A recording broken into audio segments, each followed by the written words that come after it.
All right, welcome to the Contractor Sales Academy podcast. The band is together today. Got Steve, Derek, and myself. What's up, boys? Howdy. Howdy, partner. Yeah. So let me just jump into this here. We're going to talk about something, and I'm going to do it before we share what I did. All right. So, Steve, can you be the customer? Sure. So, Steve, you're going to hire somebody to do this project. When it's done, how are you going to know you hired the right guy? Well, I guess when you're all done and I take a look at the final project and I'm happy. Well, Steve, we make everybody happy. Like that's one of the things everything we do in our company is about making our customers happy, because we know that without happy customers, I'm telling you, it's you just can't grow your business. In fact, did you see all the reviews of the happy customers that we have? Tom, slow down. You got to let the customer talk, man. You're going to do it. All right, Derek's going to do it the right way now. All right, tap in. This guy. Tap in. Ask Steve the There same you go. question. There you go. It's Steve, when all's said and done, how are you going to know that you hired the right contractor? Well, I guess when you leave and I look at the end result and I'm just happy with what I see, I'll know I hired the right guy. I think there's different levels of happiness. Describe what that would look like. We're done. You're happy. Like, paint that picture for me. Well, I look at my new kitchen and I just see a place that I can go to and be proud to share with friends and family. So do you have friends and family over a lot?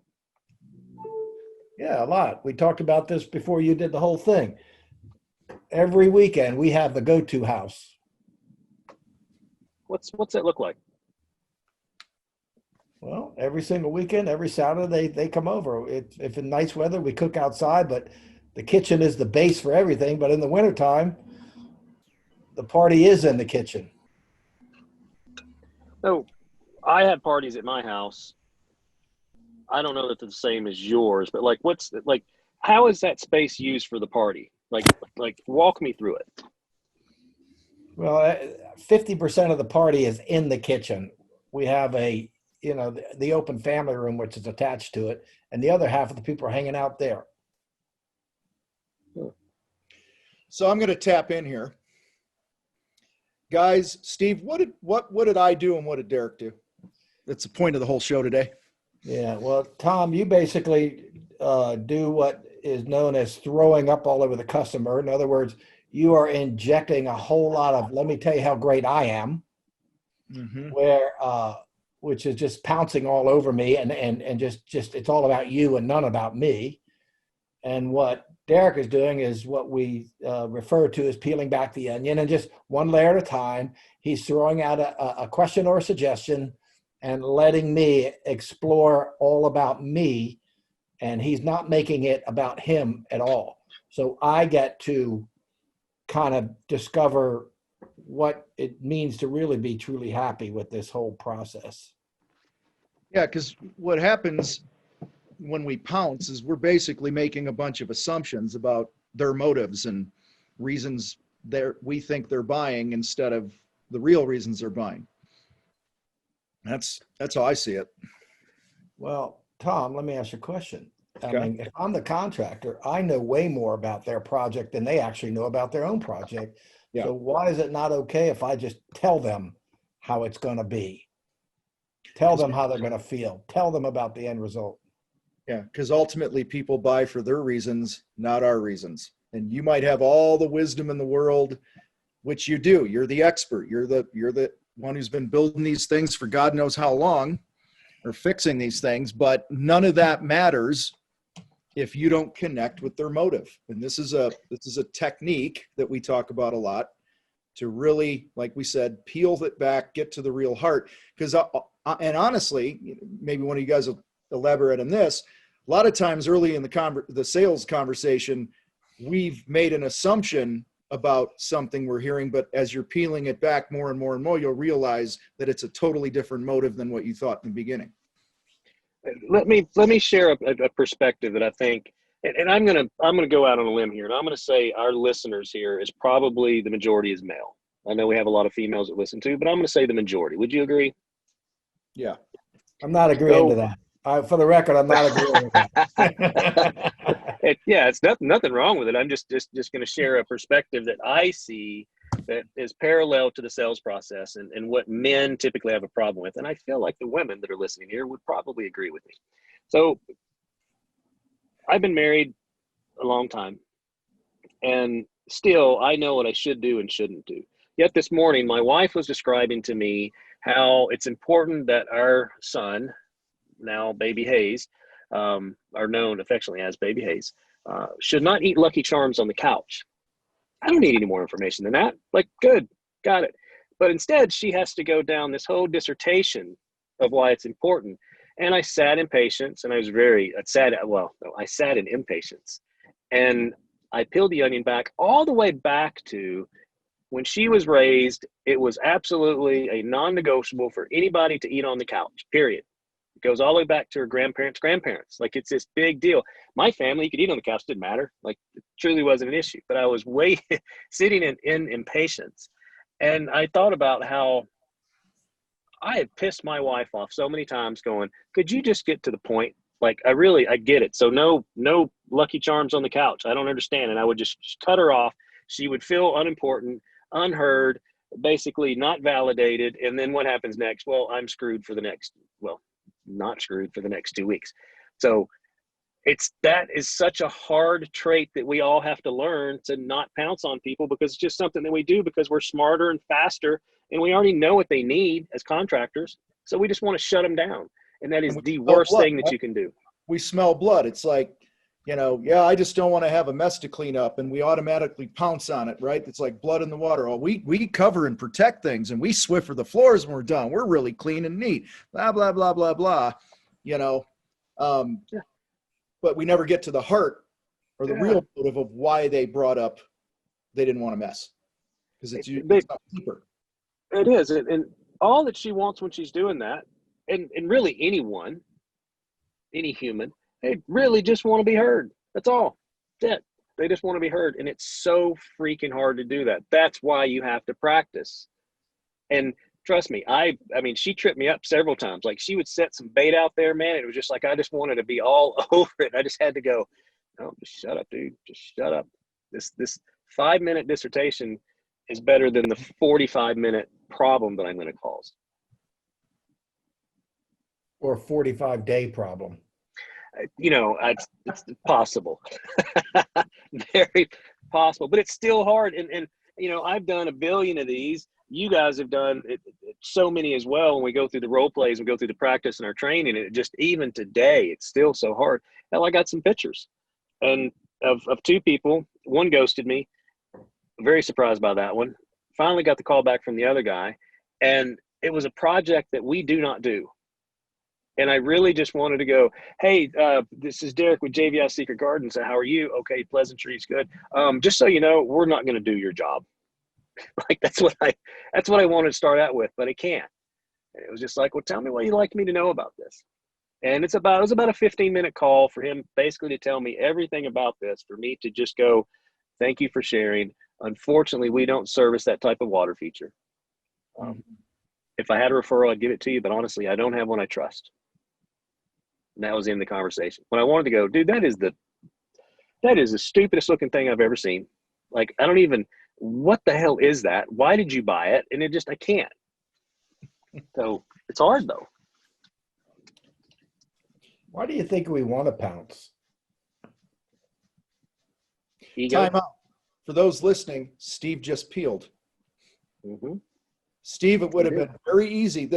In real time here, it would have been real easy to go, guys, here's a couple things that I think that we do, some of the reasons that we pounce, but instead, Steve peeled. See, I want to make sure people can recognize that. And what's so interesting about that, dude, I can go for 45 minutes on that one, Steve. Like, that one question, I can just go for it and explain all the reasons why. But I'm going to stick with ego. I'm going to say insecurity, fear and insecurity.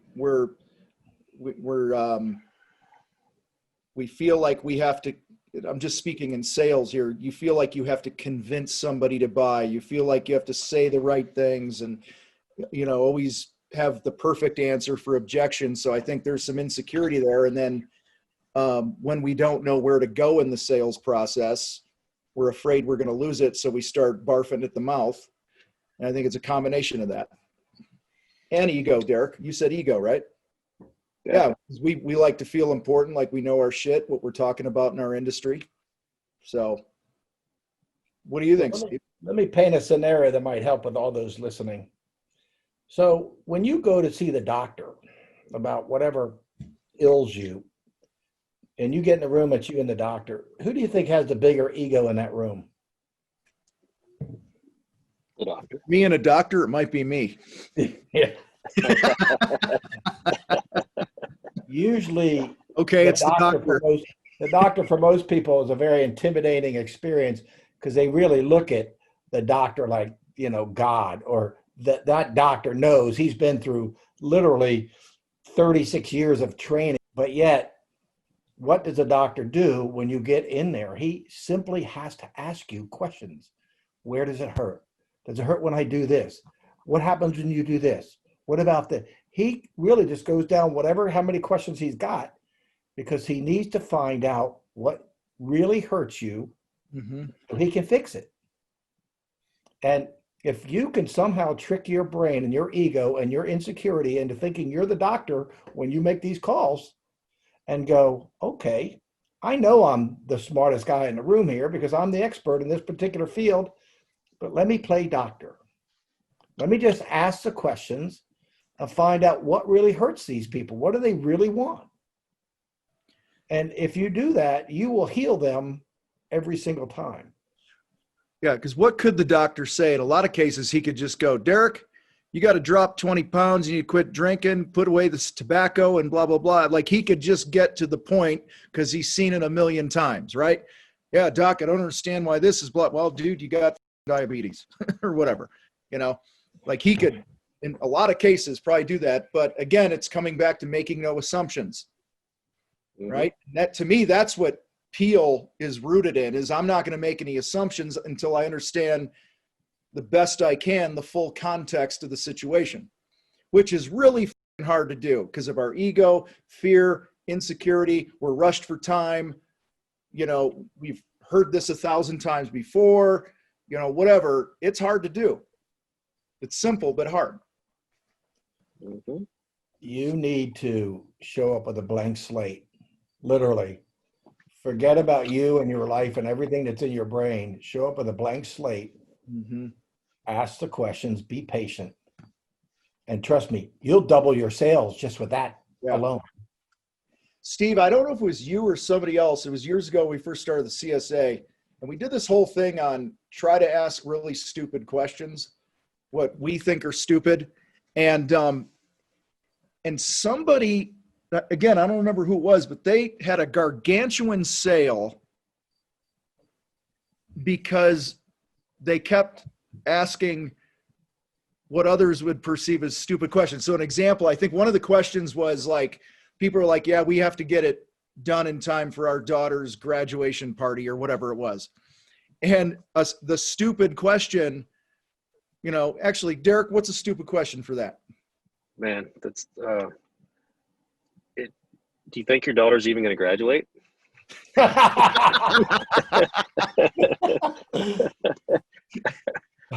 I think what the guy asked, I think it was you, Steve. You were like, well, what? It was something along the lines, well, what's the worst thing that could happen if it wasn't done by then? Right? So normally we would pounce and promise a deadline, and yet, you know, you or whoever, I can't remember who it was, because I know you've asked many stupid questions on purpose, by the way. It opened up the conversation so that they feel like they're really heard and they're validated. And that's the connection factor in the sales process that often our members will achieve, which will put a lot more money in their pocket because, and people will be like, yeah, we'll pay 50% or 100% more to hire you guys instead of the other guys because you get me, you know, you listen to me. That goes to the adage that there is no stupid question, right? So if you were just asking someone questions, calibrated questions would be better, but just asking questions in general, you're going to be that much farther ahead because now the other person is allowed to be heard, and they'll express, and they'll probably give you intel that you never even thought you would have. We call that Columbo dumb. Now you got to be 45 and above probably to know what Columbo dumb is. Columbo was a detective in the 80s in a detective show, and all he ever did was ask stupid questions, and he always got his man because people would feel compelled because they felt like they were in the driver's seat because they were in the presence of an idiot detective. So what could he ever put together? And what was his line? Just one more thing. Was it that? Yeah, he always did it when he was walking out of out of the room. Turn around. Just one more question. Yeah. What if we couldn't finish that project before graduation? What does that mean? Yeah, that would be Columbo dumb, and Columbo would sell more contracting projects than all of us put together. Yes, if you could just beat that. So maybe show up instead of being the smartest guy in the room. Try to be the dumbest guy in the room. I swear, you'll triple your sales. Yep. And I don't know, it seems to work well for us, walking in a room not being the smartest one. So just by default, I don't mean that in a bad way, but just there's. Yeah. Well, Tom, right. 6 years ago when we started this whole CSA thing and brought Derek on 2 years ago, we have pretty much been fumbling our way into this whole thing from the beginning. Yep. You definitely brought the dumb guy in, that's for sure.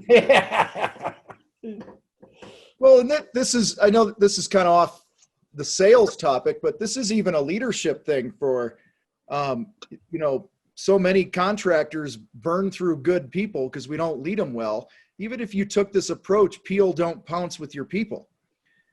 Just think of the different situations where you got an employee. There's somebody I'm dealing with right now, and they got this guy who's normally a rock star, and he's kind of gone downhill the last couple months. And I didn't say peel, don't pounce, but I said, well, how can you approach him without just going, dude, you're f***ing up, get your head out of your ass. Because raise your hand if you ever been that guy, right? Like we just, we call a guy up 4 hours into his first day on the job and wonder why he doesn't come back on the second day.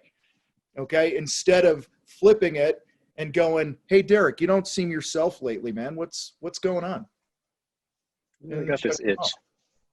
Got this itch? That rash came back, man? This burning sensation that's really inhibiting things. So, well, anyway, final thoughts before we get out of here.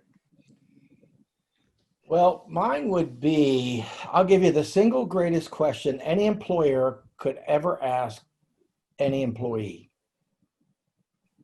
How have I failed you? Try that one on for size. Yeah. And shut your mouth. Yep. I've used that one a bunch. As a matter of fact, I used it yesterday. Or in my case, here's my list of 18 things I think I did to fail you. What would you add to the list? And the reason I did that is because one of the guys left one of the truck keys sitting on a table and went home. And got a picture of it, and it was just like, man, I could go down so many roads right now. And I literally said, how have I failed you? Like, what have I done that you felt comfortable with leaving, $40,000 truck key so that anybody could just drive off with it? Steve, that's a great question though, because we make assumptions. We could bring out the big guns and do all this other stuff with employees.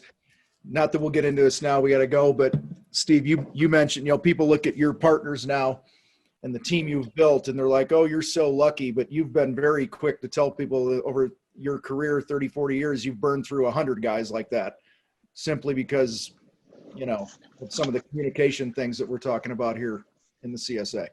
Yeah. I've been lucky for 40 years. Rather be lucky than smart. All right. Well, good hanging with you guys. Appreciate y'all listening today. Give that a shot, guys. Next time a client or a prospect says something to you, just think about peeling it back instead of pouncing all over it and trying to show off and be the expert for whatever your motivation is there. Head to contractorsalesacademy.com and check out what we have going on there. if you're ready to up your sales game. We'll talk to you guys next time.